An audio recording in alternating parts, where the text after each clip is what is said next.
Hello, hypothetical audience. I'm JJNW'S Ghost, and welcome to Hazy Cosmic Jive. Today is Saturday, April 23rd, 2022, and it is a relatively gloomy day outside. It is a very blustery day. There might be a few times where the wind just picks up and you might not be able to hear a word I'm saying. I'm sorry if that happened. I am recording inside, but yeah, I don't know. It's been kind of aggressive. I planned on recording yesterday, but when I sat down, I just wasn't feeling it, so I said, I'll just do it tomorrow. So the big news from the last week is that Clay and I finished the last 3 Disney movies, Frozen 2, Raya, and Encanto.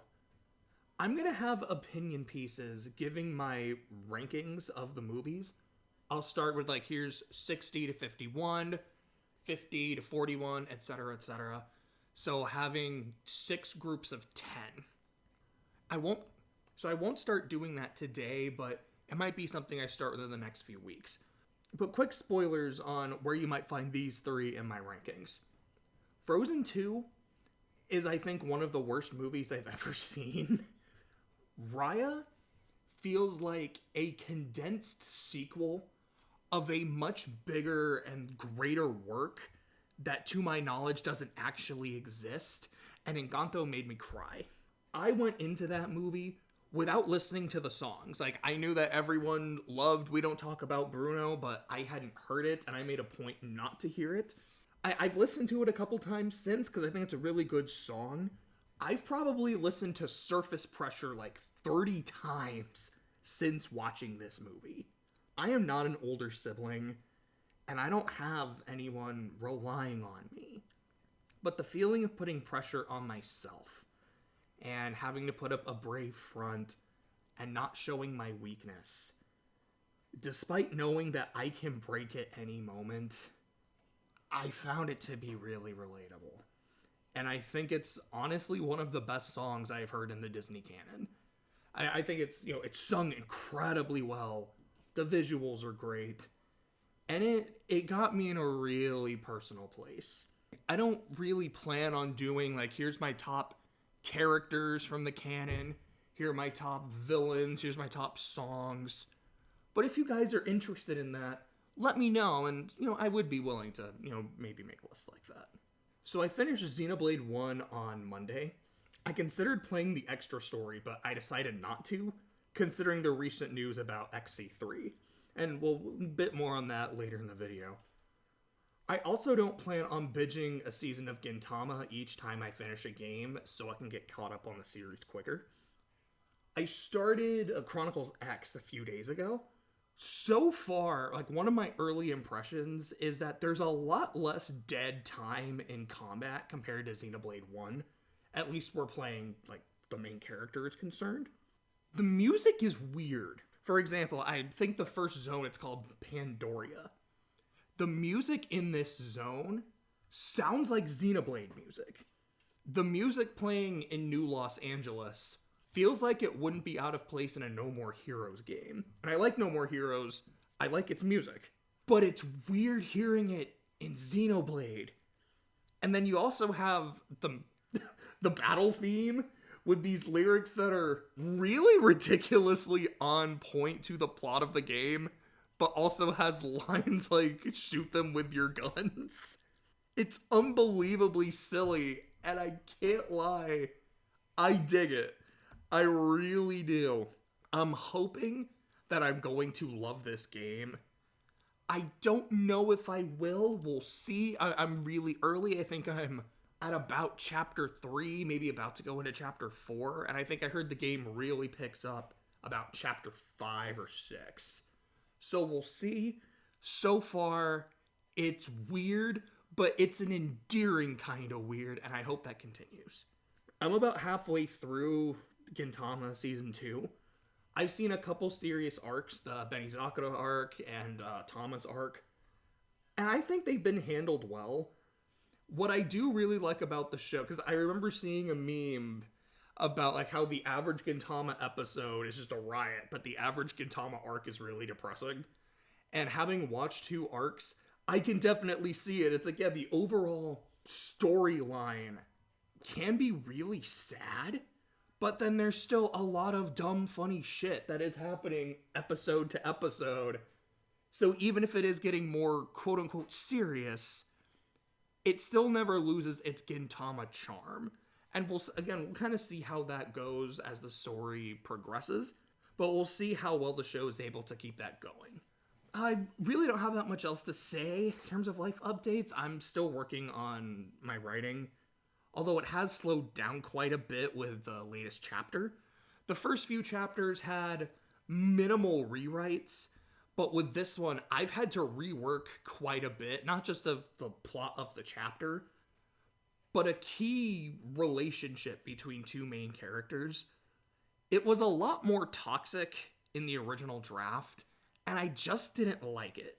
I'm trying to make their relationship a lot sweeter, not necessarily romantic, but where you can feel there is a genuine bond between these characters, whereas before it just wasn't there, and I don't like what it was originally, so I'm glad I'm making these changes. So our first opinion piece of the day will be another one on Lane. I'm starting to run low on pre-recorded material, and I'm not exactly how I want to proceed with that. I really enjoyed my rant on the Kingdom Hearts 4 trailer the other day, and I wouldn't mind doing some live pieces like that if I can get into the mood for it. One thing I'm considering is inviting some of my friends on to do a piece with me. Like, for example, Clay has already played Xenoblade 1. I played Xenoblade 1 now. Maybe having a piece where the two of us just sit down and talk about it. Here are the things we liked. Here's the things we disliked, etc., etc. Or I know he's finished Muv-Luv Extra and he started Unlimited. So maybe at the end of like every Muv-Luv game, we could start talking about that, because as I've said a few times, I really just want to talk about Muv-Luv. But I don't know how to review it as a game, because there's no real gameplay. You push the A button to read it, and an Extra you make choices, an Unlimited you make choices, an Alternative there's maybe 4? Maybe? I don't remember having to make a lot of choices, because it is a purely linear story. But it's so good, so I don't know how to talk about it as a game. Or if I did, the gameplay would get, I don't know, like a 0, because there's not really gameplay, which I feel like is completely unfair to its score. As for just talking about it, I feel like I try to have some degree of a theme, however light, when I'm talking about an individual work. Like in an earlier video that's not been part of the podcast, I talk about the second season of Dragon Maid. And I wanted to talk about why I didn't like it nearly as much as the first. Like, why do I feel like this is not a successful sequel? I have an opinion piece somewhere about Talentless Nana, which is a series that I really like, and I think there's probably been another chapter or two that I need to get caught up on. But I talk about it, and probably the reason I like it so much is how much I like death games. And I went into Nana thinking it was a death game, and my piece is about how this is what I think a death game is. Like, these are its core components. This is how Nana isn't quite a death game, but is similar enough to still appeal to me. With Muv-Luv, I feel like the only thing I would have to say is, if there's one thing I learned from it, it's that I should be patient with a work of fiction. Because, man, I was not feeling Extra. And then when I got to Unlimited, it started kicking it into high gear. And then when I got to Alternative, not only was I happy that I did not drop these games, I was really happy I played Extra, because there's so many ideas or concepts or even just scenes that come back and were very properly foreshadowed. But at the same time, I remember watching Eureka 7 a few months ago, and I got to episode like 20 something. I feel like I was somewhere around the 20s, and the show was not clicking for me, so I dropped it. And on the one hand, writing this piece about how, Muv-Luv, it taught me the value of patience with a work of fiction, but then also saying, oh yeah, but here was this other work of fiction that I've heard is really good. I got about halfway through it, but then I dropped it because I actually didn't learn the value of patience. Something about it just doesn't quite work for me. Like, I don't feel like I can make that value of patience piece knowing that it's not a lesson that really stuck. But I still want to talk about Muv-Luv. It's not Bruno where I don't want to talk about it. But what I am going to go ahead and talk about, it's time for Lane. I think these are episodes 9 and 10? So very close to the ending. But here we go. Hello, hypothetical audience, and welcome to some hazy cosmic jive. I'm JJNW'S Ghost, and for today's jive, I wanted to go back to 1998 and talk about a show called Serial Experiments Lane. Now, I don't remember when I was first introduced to Lane. I'd estimate probably about 7 or 8 years ago. I was aware of its reputation as a cyberpunk anime with various different gosh, I sound like Charles Barkley, with various different interpretations as to both its themes and its overall plot. I was mostly interested in it because it had the same head writer as Digimon Tamers. Now, a far cry from Digimon Adventure, Tamers starts innocent enough, with an uncomfortable moment here or there before devolving into a full-on horror show for its final arc. I remember loving that as a kid, and I did rewatch it. I believe it was last year, the year before, with Clay, and it still holds up really well. Now, I watched Lane when I was first aware of it, and it didn't do much for me.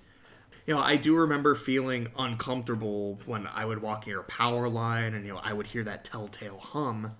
But that's one of the only things I took from the show, aside from Let's All Love Lane and the opening, which is a certified banger. But a couple weeks ago, a few friends of mine started watching Lane, and their conversations and enthusiasm for it convinced me to give it a rewatch. And, of course, I wanted to talk about my experience. So what I decided to do is take notes for every episode while I'm watching them about what sticks out to me. And then I want to make a short video just about each individual episode and my experience with it. I want to go over things like, the basic plot, if there's any particular shots that really stood out to me, and what are the major themes that I'm picking up on from each individual episode and how they contribute to the larger themes of the whole narrative. So, without further ado, let's log in to Serial Experiments Lane. Layer 9, Protocol. This is the conspiracy theory episode. It talks about the Roswell crash, the CIA making deals with extraterrestrials, people who were part of that working at MIT and helping make the internet. Lane has a vision of Jiren's cousin coming to visit her. It talks about the brainwaves of the Earth.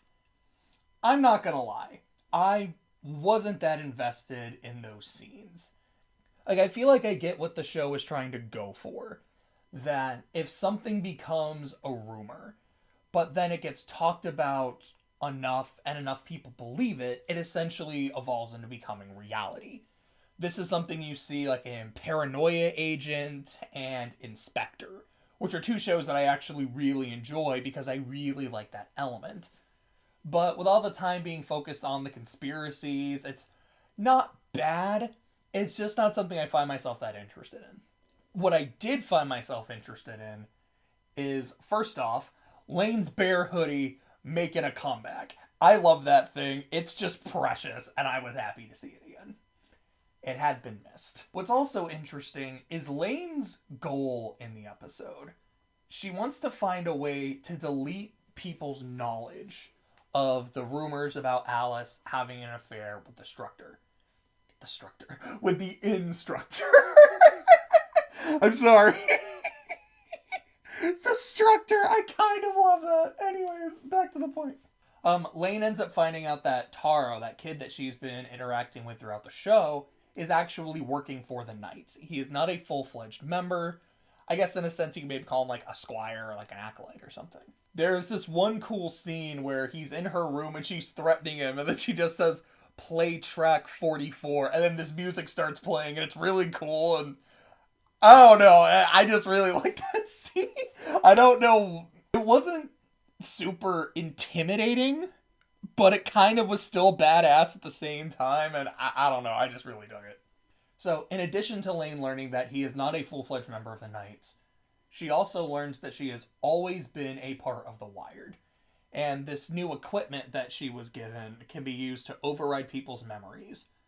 And that the Knights' goal is to make their one truth a reality. Similar to, like if enough people believe the conspiracies, it becomes real. That's essentially what they are trying to pull off. So I think I was right about them trying to make the God of the Wired the one true God. And then they started fighting against Lane when they realized she was a threat to that truth. There's this one shot of Lane's eyes, and I couldn't tell if she was sitting there and she just looked really tired, or if she had this intense glare. But either way, it did look really cool. And the episode ends with her meeting the God of the Wired face to face, and I started laughing because he just looks like Kefka from Final Fantasy VI. So I kind of couldn't take it a bit seriously. Like I said, the conspiracy stuff didn't grab me, and it was a good chunk of the episode, but everything else in the episode was solid, even if parts of it did kind of make me chuckle a bit. But it is still a good episode. Layer 10. Love. Lane has an interesting conversation with Kefka, the God of the Wired. He claims that he can live forever as an anonymous entity as long as he has worshippers, which he has in the Knights. He tells Lane that she doesn't need a body. She should stop trying to... She should stop trying to live in reality. Lane goes to school and finds that her desk is missing. No one is paying attention to her, supporting the point that she's not needed in the real world. There's the shot of Lane where she's walking through the empty white neighborhood with nothing but her shadow beside her. It is a great shot. Again, this show is really, really good at emphasizing Lane's loneliness in reality.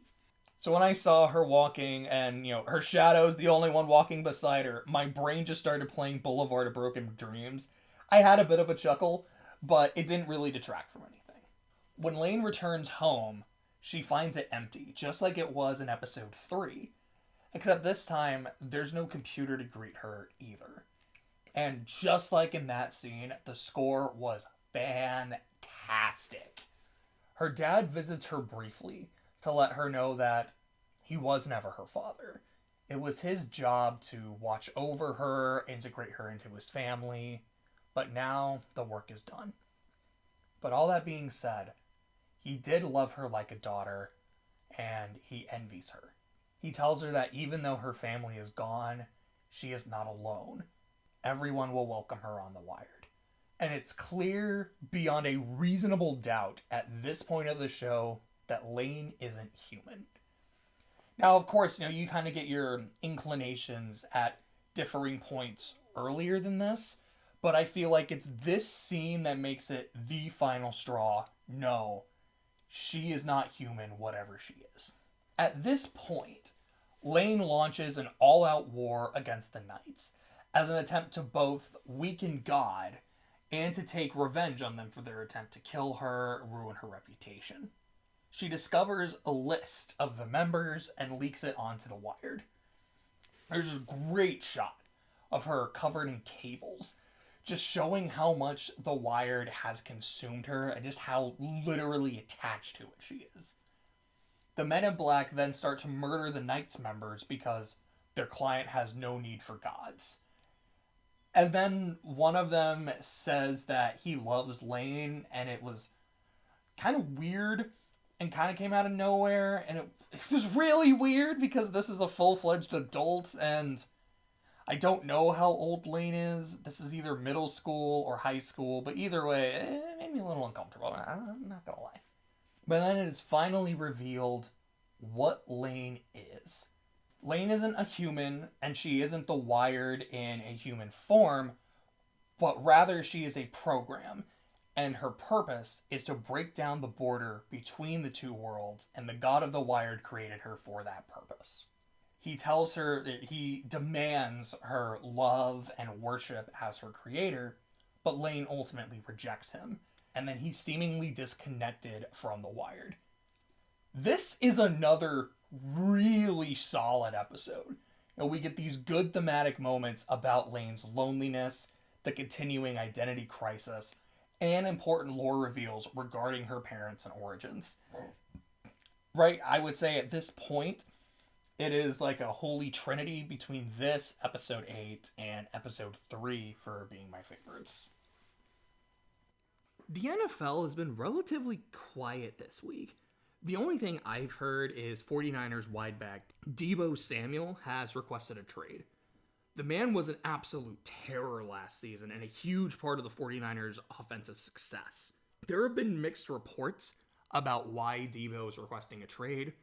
At first it was, well, they're just not paying him enough money and he feels lowballed, so he wants to go somewhere else. Another thing said he doesn't like running the ball. He prefers to just play pure wide receiver, and that's the issue. A thing I've heard even more recently is he just doesn't want to play on the West Coast and wants to play a little closer to home. As far as I am aware, Deebo himself has not specifically said why he has requested the trade. He has just put in the trade request. And given how well he played last year, I imagine the 49ers will have a relatively high asking price. Now, my Saints do have 2 first-round picks, and I suspect one of them is going to be used on a receiver, and I think the other will be on an offensive lineman. I don't know if I want to use a first-round pick on Deebo. I feel like his talent level has been proved, and if we could get a player like that, it would be phenomenal. But I also don't know how much of that is because Kyle Shanahan is an offensive genius and knew how to use the guy. If Coach Payton was still coaching the team, absolutely, I probably wouldn't mind doing a first-round pick. Because here's the thing with draft picks. It is a gamble every single time. You can have the number 1 overall pick, and you can land Peyton Manning. You can have the number 1 overall pick and land Jamarcus Russell. They sound good on paper, but it is a crapshoot every single time. I would rather spend a high pick on someone who is a proven commodity than on someone who is an unknown. But even still, a first rounder is still really high. If we had Coach Payton still in the building, who I know could use Deebo in a very effective way, I would not mind trading a first rounder. If I had to predict where he would go, I would probably just say somewhere in the AFC West because, man, I don't know if the arms race is done, and if anyone can get a little better than the others, they would probably do everything they can to pull it off. Now, the NBA playoffs are in full swing, and we've already had at least one legendary performance. Jimmy Butler dropping 40, good, but not legendary. Same for Embiid taking over Game 3 against the Raptors. No, I'm talking about Game 1, Jay Crowder. He had a quadruple single. 1 point, 1 rebound, 1 assist, 1 block. It was a thing of beauty. Now, the Sixers are clowning on the Raptors. They're actually playing Game 4 right now. And what's the score on that? The score on that is the Raptors are winning 70-67 with about 4 minutes left in the third quarter. If they lose this, they're swept and the Sixers are in the next round. If they win, then they are at a 3-1 deficit. And if there's one coach who has a reputation for blowing 3-1 leads, it's Doc Rivers.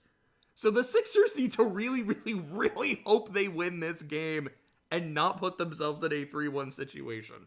But if they did, I think that would if they lose this game, are up 3-1, and then lose the next 3 games, I think that makes them the first team in history to blow a 3-0 lead.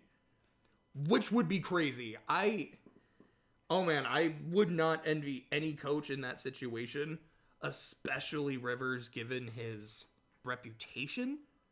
I also would not envy the players, particularly Harden. I feel like Embiid He's playing very well, and as long as even if he loses, if he's still playing at a high level, people are going to clown on him. But I feel like the majority would understand that this man is giving it his all. He's leaving his heart and soul in the court every night. We can't hate him. But Harden, who has also a reputation for disappearing in meaningful playoff games, if they blow this series, oh man, that man is going to get roasted alive everywhere he goes. And I'll be honest, I'm not a Harden fan. So there's that asshole part of me that kind of wants to see it. But not like this. I mean, no disrespect to the Raptors, but man, not like this. Not by blowing a 3-0 lead. But we'll see what happens there for sure. As for the other series, we've had some really close games, some blowouts, and some massive blown leads. The Wolves completely choked against the Grizzlies the other night. The Warriors have been dunking the Nuggets. Devin Booker going down against the Pelicans is huge. I pray that he has a speedy recovery. And both games between Brooklyn and Boston have been great. Surprisingly, my prediction of this series being completely insane with these really tight games that ends up ending in 5 could be something that actually happens. But now that I brought it up again, it means I probably jinxed it. So there we go. I knocked on wood. What can I say? I'm very superstitious. So a couple quick movie news before I start talking into show updates. Blue Sky Studios closed down. I think that was actually a couple weeks ago. I just missed talking about it. I watched the animation they put out of Scrat finally eating an acorn. And it was really heartwarming to watch. I love the first Ice Age. It's Shrek with a different coat of paint, but I love Shrek, so I'm good with that movie. I also think Ice Age 3 is great. Didn't really get into 2, didn't really get into 4, and I haven't seen any of the others. But even with their kind of mixed track record, at least of the movies I've seen, it's still sad to see them go. The other news is the announcement of Fast X. I love the memes about how it should have been called Fast 10 Your Seatbelts or just something really silly. I watched F9, and as someone who hadn't watched any of the movies past 2, I thought it was fine. It's definitely very silly and over the top, which is something I normally love. For whatever reason, I didn't love it, but I still enjoyed my time. But my friends who had been keeping up with the series, I think they actually had marathoned them so they get caught up for 9. They loved it. So I hope that not Fast 10, but Fast X will live up to all of their expectations and will be the best one yet. So now on to shows. I enjoyed last week's Amphibia episodes a lot more than the previous weeks. The Root of Evil brought back both Jeremy and the Evil Fungus, both of which I was happy to see. Like, as the episode was starting, and, they start meeting this, tribe of people, this cult, which gave me Midsommar vibes, even though I haven't seen the movie, but I really, really want to. And the entire time they're talking about nature and how they have this leader, I'm just thinking in the back of my head, is it going to be the evil mushroom? Oh, please be the evil mushroom. And then it was the evil mushroom, and I had a lot of fun watching it. The Corin the King is a fascinating episode. It focuses on Andreas' backstory. He was next in a long line of conquerors, but a friend of his had a vision of Amphibia's destruction, so she took the Calamity Box in hope of preventing the vision from coming true. Andreas has been searching for the box ever since. It's clear that he misses the good old days with his friends, but it's also clear that he's made his choices and wants to be that next great conqueror. He's too far gone, and he's all in. I do like this portrayal of Andreas. I don't want him to be redeemed, especially after everything he pulled in True Colors. But I appreciate him not being full evil. But speaking of full evil, we got Darcy in this episode, which is, as they call themselves, Dark Marcy. I think Darcy is great because it's all of Marcy's dorkish charm with just enough unsettling moments. The final line of the episode being delivered by 2 voices, like it starts with Darcy, and then turns into Andreas's father at the end was perfect. I think there's only about 3 weeks of episodes left, including the ones that came out today, which I have not yet seen, and I'm very nervous-sighted for the endgame. And Endgame feels like a great segue into Survivor, because Drea damn near has an infinity gauntlet worth of toys. She has an amulet, which gives her shared power with Hai and Lindsay. She has an activated idol. She has an extra vote. She also has the knowledge is power advantage, which returns from 41. This allows her to ask one player if they have an idol or advantage. That player has to answer honestly and relinquishes that idol or advantage to Drea. However, she can only use it once. And just like in 41, I'd like that advantage a lot more in a season without idle passwords. Because in a season like this, well, you know the other people with idols because you've heard the thing. But in other seasons, you would really only know that based on your social capital and how well people trust you to let you know those secrets. In something like that, if you're able to pull off that advantage, that's awesome. But here, it feels less because you had really good social skills, and more just because the season was gimmicky. Drea definitely has the tools to make a run. The advantages help. She's also in with the majority, has this cutthroat attitude, but is also not at the center of attention when it comes to the decision making. I could see her making a deep run and possibly winning the whole thing. The one issue I have with Drea's gameplay is I'm wondering if her cutthroat attitude will end up burning too many bridges. I don't think she's going to go full Russell, but it could be something that costs her a keep vote or two. Let's take a look at the Romeo situation. This was her closest ally on Iga, but she dropped him at the merge harder than I dropped Mushko Tensei. Her only explanation is, I don't know this person. I don't really owe him anything, so I have no attachment to him. I guess he's too paranoid, and she doesn't want to be attached to that, but he's only paranoid because his name is being thrown around and he knows he's on the outs.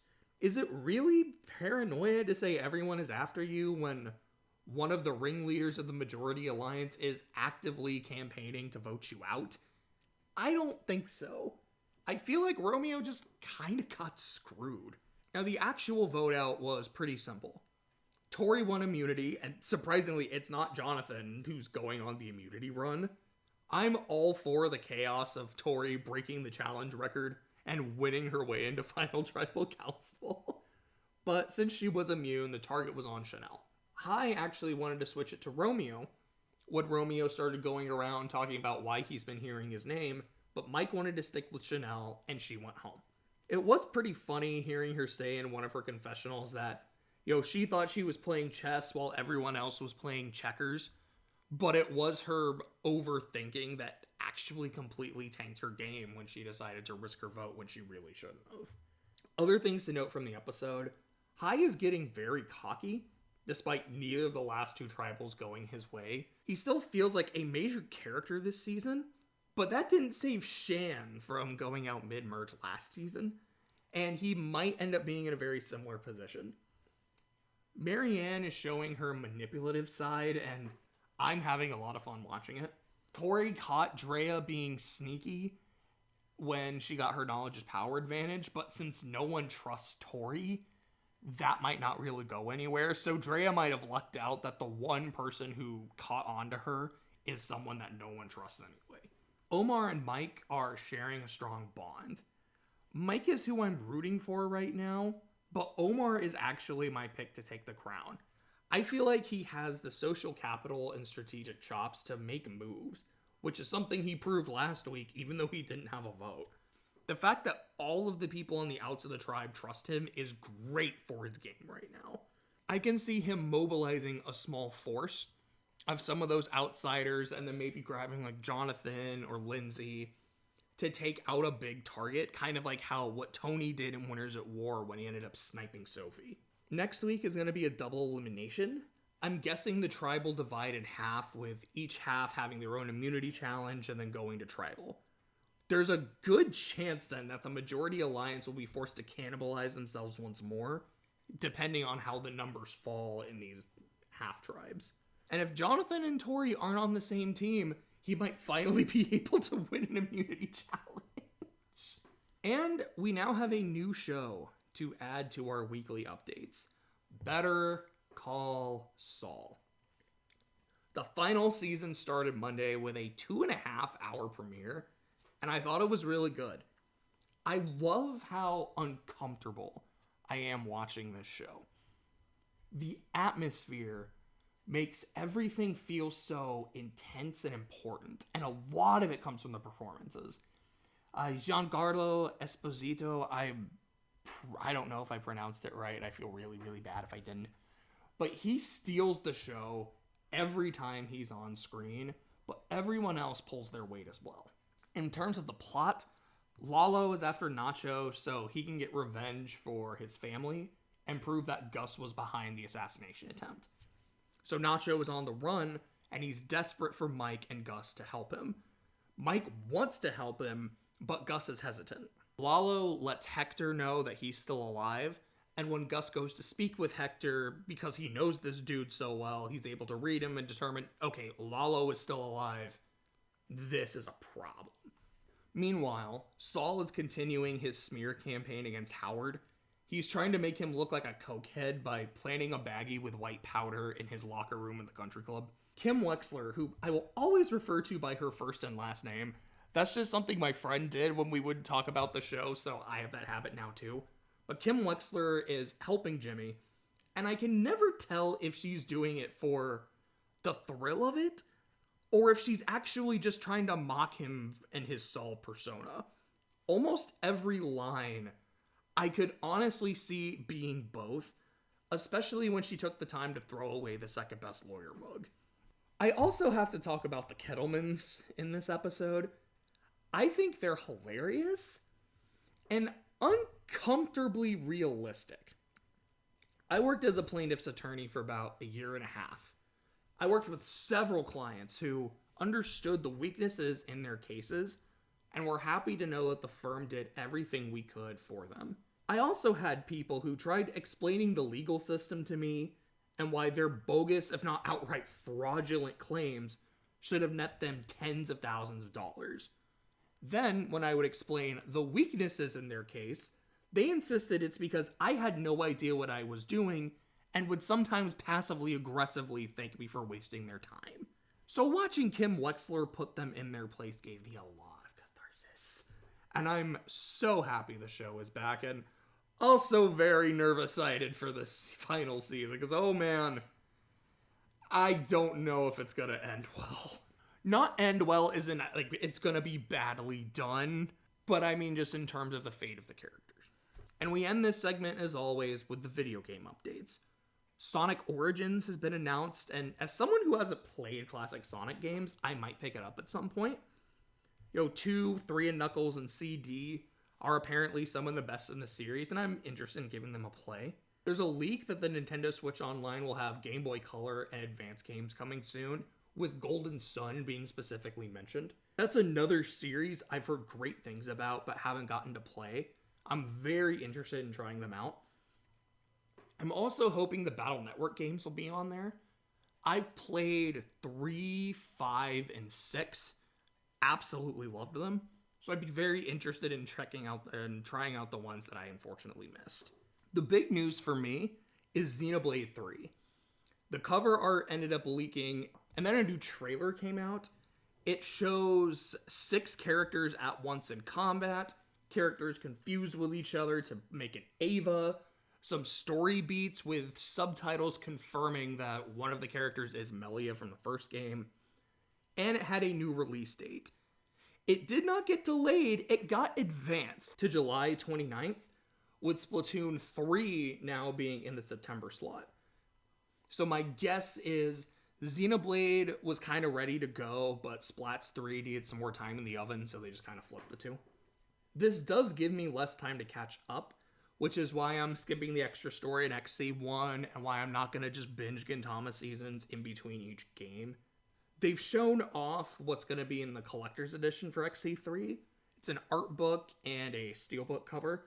I love steelbooks, and this one looks alright, but I don't think I'm gonna get it. If it came with a soundtrack, though, that would have been an easy buy, because Xenoblade music is consistently phenomenal. Even in X's even in X where the music's a little weird, I still think it's great. I would have loved a soundtrack as part of a definitive edition. Or excuse me, as part of a collector's edition. Some extra details have also been released along with the trailer. Some extra details of the game were released with the trailer, such as it having a job system with characters changing classes. Each character has a specific bond with another party member that can create that Ava form. It's not you can't combine anyone with anyone else. It's only specific people. You get 3 characters from each faction, and then there'll be some playable guest characters as well. It sounds like one faction is about technology, the other is about ether energy, which is essentially magic in this game. And I really like that idea of technology versus magic. I'm very excited to see how that plays out. With all of that being said, though, I don't know if this game is going to be a day one buy, solely because Digimon Survive is coming out on the same day. I have been looking forward to this for years now. It has been delayed several times to the point where I genuinely thought it was going to be canceled. So it's mostly a visual novel with some tactic-style combat, but it's been hyped up as having this very dark story. I'm really excited to get my hands on it. The idea of what's essentially, I think, been pitched as a Digimon horror game sounds amazing. But those are all the updates that I have for today. For the second opinion piece, this is going to be one that I actually did record relatively recently. I mentioned rewatching Your Name a few episodes ago, and these are my thoughts on the movie. A few years ago, I was made aware of a new anime movie called Your Name. I saw a video about it on my YouTube feed that described it as a perfect anime. I didn't watch the video, but I made a point to look into the movie. If I remember correctly, I was able to find it online by the end of the week, if not sooner, and then I watched it. I've tried watching the movie twice since. I didn't finish it on the first rewatch, and watched it through the second time during my recent movie binge. Before I talk about my thoughts on the movie, I have to give some background. Your Name is frequently compared to Spirited Away. It's the movie that broke its box office record in Japan. The director, Makoto Shinkai, was being hailed as the next Hayao Miyazaki, and its review scores across the board backed all of that hype up. So it's important to understand, hypothetical audience, that Spirited Away is one of my favorite works of fiction. It's one of my favorite movies of all time, and when looking at both shows and films, it's my second favorite anime, only behind Madoka Magica. I've seen it several times and never get tired of it. Hearing something compared to Spirited Away invites an admittedly unfair level of comparison for me. But when I'm hearing that from every outlet before watching the movie, I expected Your Name to deliver. So I'll start with the first third of the movie. It focuses on a pair of teenagers, Taki, a boy living in Tokyo, and Mitsuha, a girl living out in the sticks. The two of them are switching bodies, and they don't know why. They go to sleep, wake up as the other person, and when they go back to sleep, they switch back. It happens randomly every few days for several weeks or few months. They leave messages in the Notes app on their phones to let the other know what's been going on, if any plans were made, important gossip, etc. While also leaving some ground rules. Don't spend too much of my money on food, don't touch my boobs, etc. I'm going to be real, hypothetical audience. I adore this part of the movie. During my last watch, I was positively giddy. I'm smiling, I'm laughing. There are awkward moments for sure, but it managed to be so damn charming and engaging despite that. This is such a cool concept. I love me a good body switching plot. And I really liked how this movie was doing it. Writing notes for each other was really clever. And I liked how they became more popular as the other person. Taki comes across as more feminine and cute, while Mitsuha is more masculine and cool. Like, it's honestly just a lot of fun. And that's not even getting the best part about the movie, the visuals. The animation is gorgeous. The movement is smooth, the colors pop. One of the main backdrops of the movie is a large comet. It looks phenomenal. It's one of the best looking movies I've ever seen. And this is something I've come to expect from Shinkai after seeing some of his other movies. The man is a genius when it comes to art direction. The music is good too. The movie's main theme is nice, and I like the vocal songs. There are a few times where a vocal track is playing over a montage or something like really fast paced, and it makes me feel like I'm watching a music video. And the music video segments are in some of his other works as well, and I do think they add a lot of charm. And that is the core feeling I have watching the first third of this movie. Between the story, characters, music, and visuals, there's this infectious sense of charm that keeps me glued to the screen. But alas, then we get to the second act. Taki and Mitsuha realize they might have feelings for each other, which is honestly something I don't buy. I like the idea of their situation developing into an odd friendship, or at the very least, a genuine curiosity to meet the other person. But given how they don't interact with each other, it's hard for me to feel the chemistry between them. You can argue they interact with each other when they're reading and writing the notes, but the bulk of that is condensed into a music video. It's a fun scene, but I don't get a romantic connection out of it. I just think it's two people being annoyed with each other, and I think it's funny. Now that can lead to a romantic connection down the road, but not really at this point. Hell, Mitsuha has more chemistry with Taki's boss, and laments not being able to go on a date with her that she set up. It's like between that and a part where she and her friend are complaining about all the things in their town and how Mitsuha's like, oh yeah, there's not like any brides around here. I honestly wasn't sure if her barn door even swung Taki's way. But okay, they're crushing on each other. But then suddenly, the switching stops. Taki tries calling Mitsuha's number, but the number is disconnected. He decides to visit her, but he doesn't know the name of her village and has to use his knowledge of the geography and his ability to draw it to find out where she lives. His boss and best friend join him in his journey to find Mitsuha. And if I'm being honest, hypothetical audience, those two have a lot of sweet chemistry when they're interacting. I actually bought them as a couple more than Taki and Mitsuha, if I'm being honest. Like, it's crazy how much pleasant human interaction can do for a couple's chemistry. But Taki eventually discovers the village, or what's left of it. It turns out, Mitsuha's home was destroyed 3 years ago when part of the comet Tiamat. As someone who played D&D and literally the plot was to go kill Tiamat, I giggle at that. And that's not the movie's fault, but I'm just like, that just makes me happy hearing the name. But part of the comet Tiamat broke off, and it landed on the village, destroying it. Their body switching and ensuing connection transcended not only space, but time as well. Taki is desperate to prove his interactions with Mitsuha were real because his friends are like, this was a place that was destroyed 3 years ago. Like, you couldn't have been interacting with this person. That makes no sense. So he tries to show them, like, the notes on his phone, but the notes that she wrote him start to delete themselves, like, right in front of him. So then he does research into the accident and, discovers the names of all the people who died, and he finds her name there. After confirming her death, his memories of her start to fade. It's kind of hard for me to put into words how much I hate the second act of this movie. I feel like the intended reaction to the comet's destruction and confirmation of Mitsuha's death are supposed to be like, wait, what? No, that's not okay. Why would you do that? And then my reaction's more like, wait, what? That's not okay. Why would you do that? Like, all of the goodwill it had earned died the second those notes started disappearing from her phone. It's stupid and it makes no sense. Now, I feel like there's an easy argument to be made against me here. What do you mean it doesn't make sense, JJNW?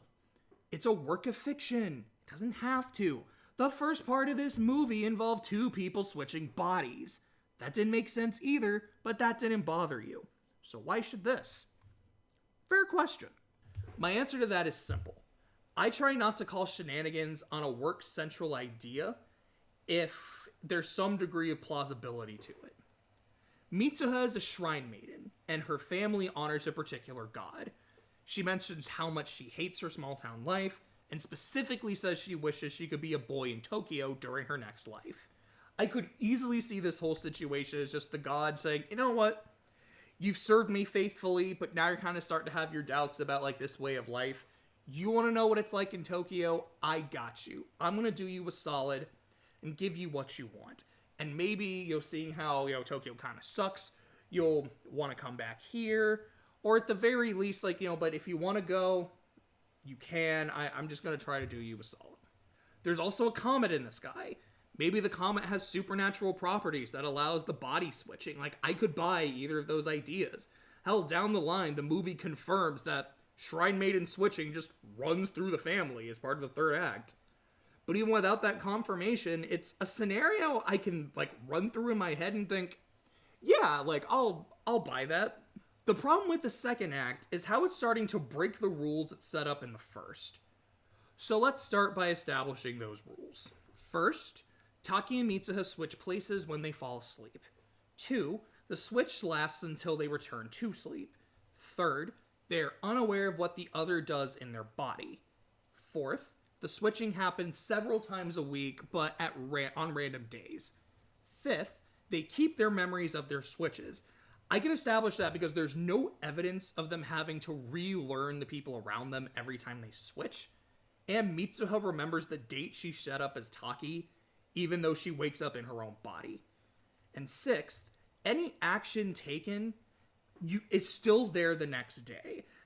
For example, if Taki writes on Mitsuha's face, the writing will still be there when she wakes up. If Mitsuha writes in Taki's phone, the message will still be there. Now that we have the rules, let's see how they get broken. I don't think the first 3 are broken. The second one is kind of broken in the third act, but we'll talk about that later. It's the last 3 rules that the second act is focused on.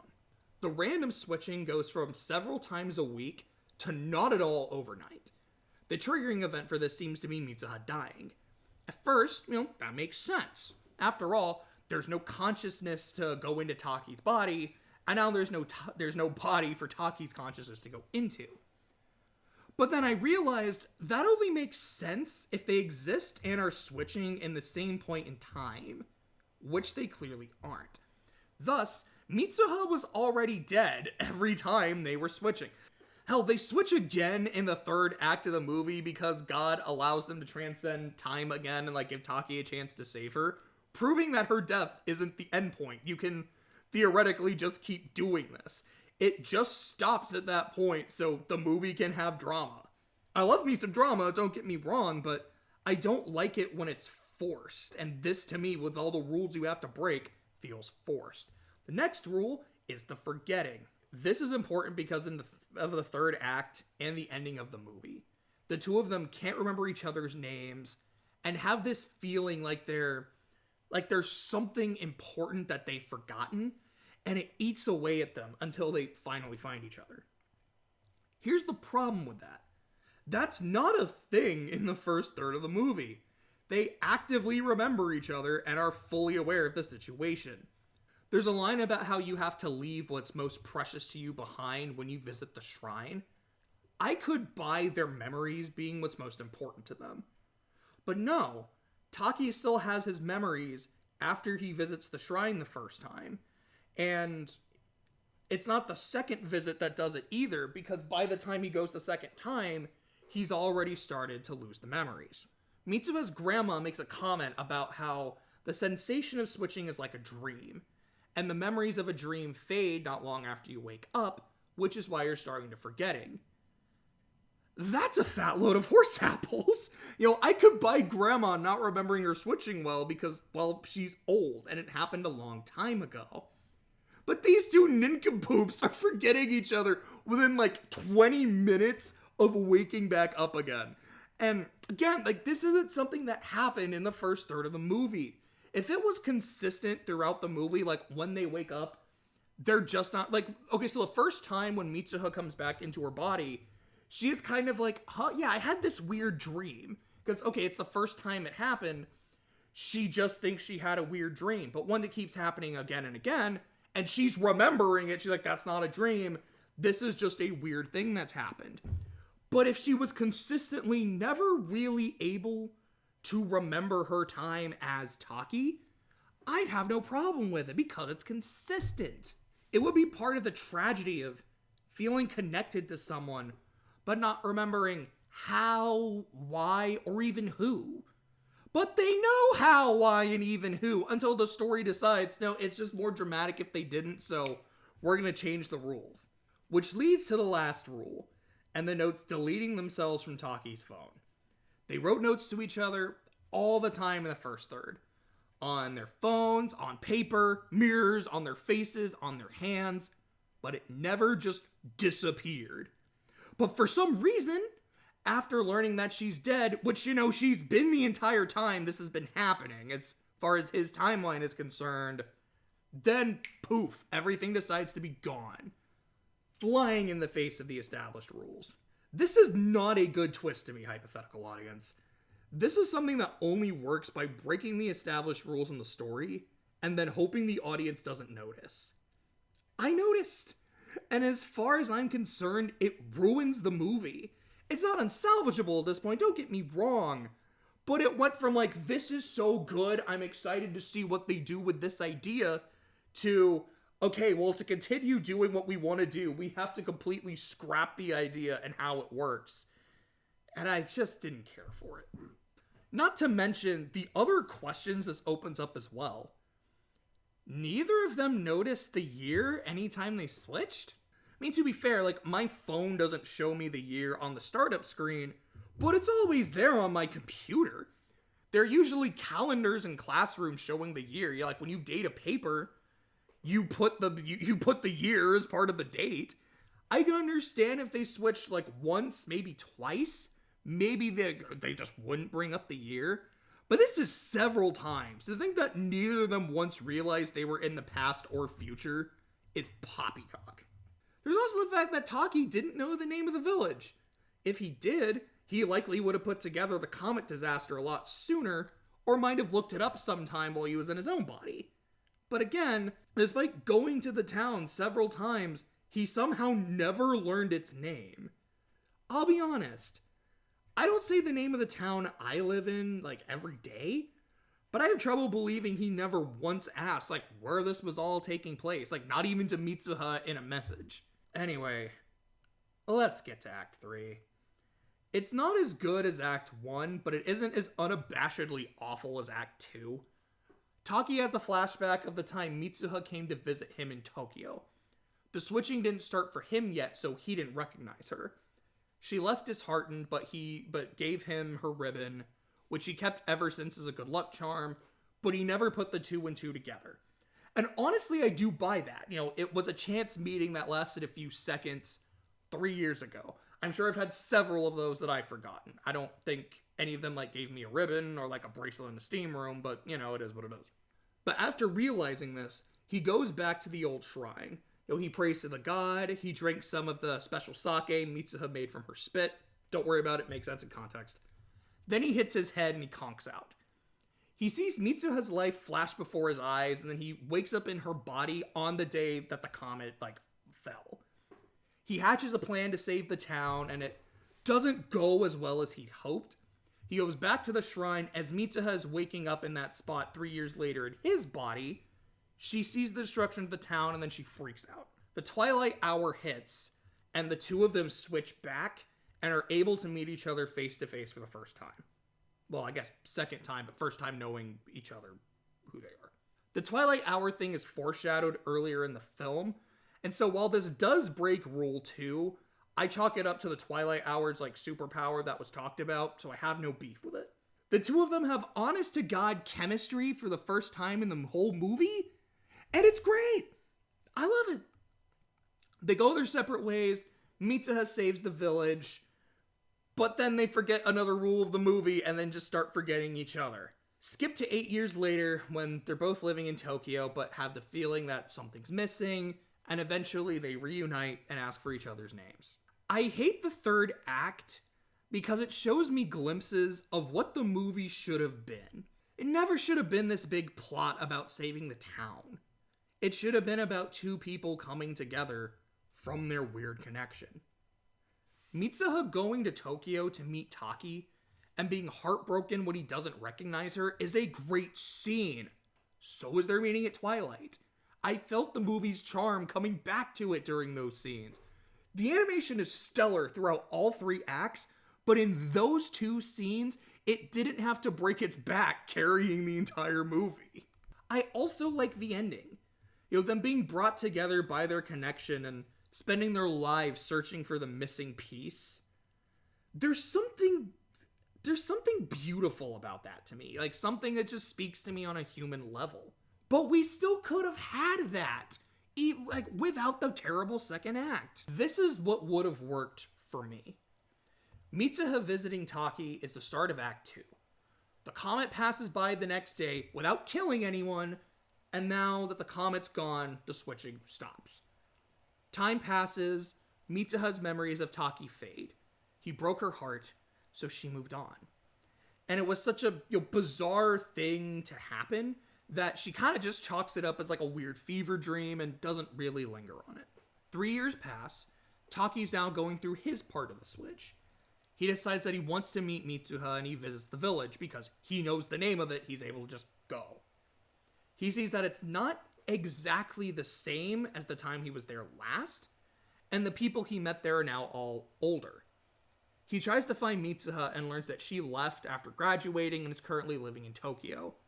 Now Taki knows the truth about the time traveling shenanigans, which I still don't love, but I can deal with it. Then we get to the ending. Taki has been trying to find Mitsuha for years, but Tokyo is a big city. And even though Mitsuha has moved on, there's this part of her that still feels like there's something missing in her life. The two of them have a chance encounter as they're looking out the window as the trains pass by. Yes, that part of the movie is a little too overly convenient, but also no, I don't care. I kind of dig it. They get off the train and try to find each other, finally meeting up. Then Taki gives her back her ribbon, probably says something about how he remembers her. Mitsuha takes it, smiles, and asks for his name. Roll credits. That would have been a much better movie to me. It keeps two of the best moments from the third act without anything I hate from the second. It doesn't break any rules either. The switching stopped because the comet left, not because it has anything to do with being dead in one time and not the other. No forgetting for no reason, and nothing getting deleted. Her memories fade because it's been some time, but even then, she still has that feeling like something's missing, like in the original ending. I can understand why people do love the movie as is. It's gorgeous to watch. Has two likable leads, an amazing first third, and a great ending. I wish I loved all of this movie. I remember when I was rewatching the first third saying to myself, I hate that I don't love this movie. But as is, I just can't love it. I feel like this is getting long, so I want to talk only briefly about Weathering with You, which is Shinkai's next film after Your Name. I loved it the first time I saw it, but for whatever reason, I didn't feel quite as invested on the second viewing. That being said, it looks really good. Like the scene where Kina's body has the consistency of water and then the ring slips through her looks phenomenal. The supernatural elements are made a lot more clear and the rules of it aren't broken. There's a clear idea that the power she has definite consequences. You either lose the girl and the environment is healthy, or you keep the girl and let the world destroy itself. I love that the consequences make sense. The two leads have consistent chemistry. The music video sequences are a lot of fun. There's a lot of them in the movie. And unlike Your Name, I did tear up at the end. It's specifically when Haruka is racing toward the shrine and Kei sees the same desperation in Haruka that he feels for his late wife, and Nagi is pleading with Haruka to save his sister. It broke me, and I have to tip my hat to it. But that's the end of my discussion on Your Name and my footnote on Weathering. Let me know what you think of these movies, hypothetical audience. Like, do you like both, neither, or just one of them? Do you agree with my take on the second act of Your Name, or do you think it really works? And based on what I've said about him, do you think I'd like Shinkai's other movies? It's been a while since I've watched Voices of a Distant Star, but I remember loving it. I'd love to rewatch it, but I'm having trouble finding it. Just let me know. And that'll do it for this week's episode.